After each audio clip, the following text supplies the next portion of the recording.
So self-esteem, we are talking about today from all different perspectives, science perspective, neuroscience perspective, psychological perspectives, because it's so interesting, it's so important, and I don't think it's talked about enough. Yeah, I think everyone has like an inherent relationship with their own self-esteem and the concept of self-esteem, but doing this research, like I found it so interesting to see the role of like what friendship does, how like your parents impact you. If you are a parent, how you can think about your kids and what elements like actually lead to good self-esteem, because some of them are what's the right word, like counterintuitive. Yeah, counterintuitive.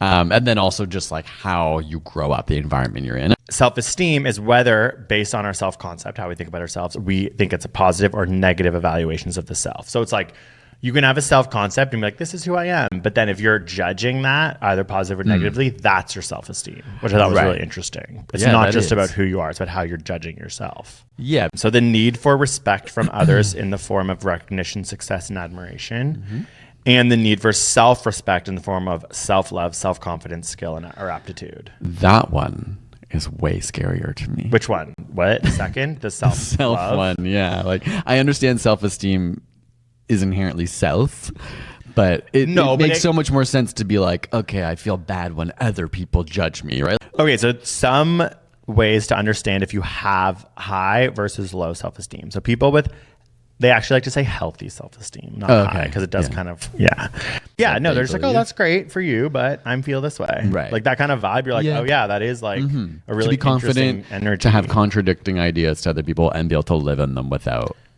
needing to like convince other people that you're right.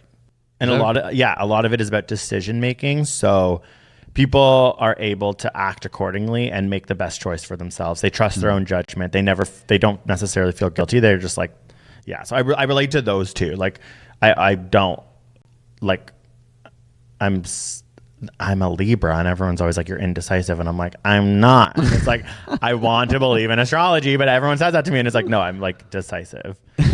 Not worrying about what's happening in the past or what could happen in the future. Like being like, oh, I learned from the past, I plan for the future, and I mostly live in the present. That's a sign of healthy self-esteem. Yeah. Because I was like, I definitely,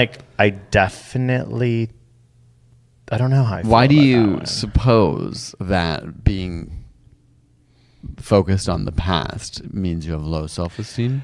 Well, ruminating is like, is it because when you have low self-esteem, you're more likely to ruminate? Yeah, like I can imagine someone with healthy self-esteem is like, oh my God, I did that weird thing. I messed up, LOL. but move on. Yeah. I almost feel like I used to have like the highest self-esteem in the world almost when I was like, you did. And it's like, I've now just been like beat down by life. No, I think like you just became an adult. Like it's a bit of that teenager brain thing. Yeah. Like, it can go either way, but you had the thing where they're like teenagers' brains don't develop, where like you were just so confident and you know